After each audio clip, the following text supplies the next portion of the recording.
Really? Really, Shonda? Is this how you're going to treat us at the beginning of the season? Really, Shonda? Okay, hold on. I started watching this crazy behind episode last night and was so confused and disgustipated that I said, Andrea, go to sleep. Diva, just take a nap. Wake up in the morning, give it 24 hours, and look at this show again. So I did. Same scenario. Olivia dancing, don't you worry about a thing. With Jake talking about a blanket on the piano. He comes back, she's gone. She's next door. And this is where I take my first of several umbrages with this, and I don't even know if that's a word, with this episode. That poor, sweet little black woman. Did we have to shoot her? Did we have to shoot her in her chest? Couldn't we just leave her tied up, something? Did we have to do all of that? It just hurt my heart. And then you put her body on top of Olivia's, trying to get her out. And you trick Jake, and you do all of this other stuff. So the first clue I have is, this is something or somebody in some really high place. I thought it was her crazy daddy, but I digress. She gets to the place. I couldn't tell if she was dreaming about the Jake thing or dreaming about the place because there was so much going on at one time. And there's this guy that says he's a reporter in the room with her. He's scared of his shadow. Oh, we can't do this. We can't do that. She convinces him that she is Olivia Pope and the president of the United States is going to come looking for her, and starts to have him checking her back for, what is it? A device? Some planted device, the bug, something so they can follow her. And she said it all normally, like people get devices planted in their bodies every day. Help me, Holy Ghost. The second umbrage I'm taking is when she went to that nasty behind bathroom. That was so disgusting. I would have held my pee and drank it for, I don't know.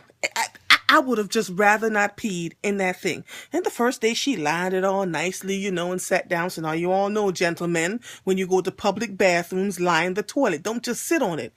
And then 3-4 days later, when her hair was looking like Who Shot Johnny, and I guess she hadn't taken a bath, could have been weeks, I don't know. She just sat down in that nasty toilet. I could see the cooties jumping up and down going, flash!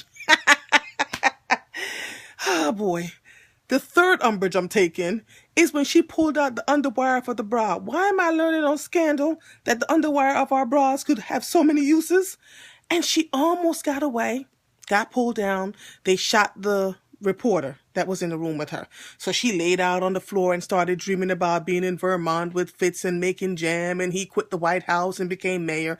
I knew that was a dream because there was no way on God's green earth Millie was just going to disappear and the children were going to disappear. And Cyrus, who spent his whole life scheming and planning only to be second in command, or so he thinks, at the White House, for Fitz to just give it up? Big mistake. She finally comes out of her stupor. She pulls out the other underwire because I guess she figured if the first one didn't work, the second one would.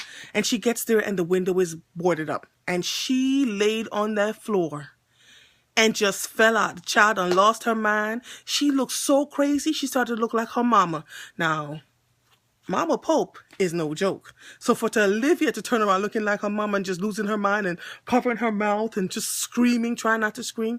And she figured out to pull the pipe from underneath the sink, knocks the dude out, takes his gun and his keys, get to the other dude who, that's my fourth umbrage. Is he stupid? After all the stuff he put her through, he didn't think she would pull the trigger?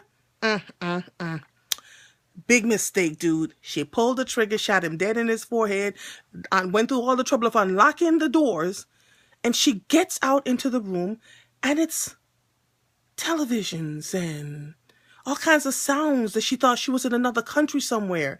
And the reporter that she thought had died was the guy who was behind all of this. What the fraggle-nackle? I'm more confused than ever. So who exactly...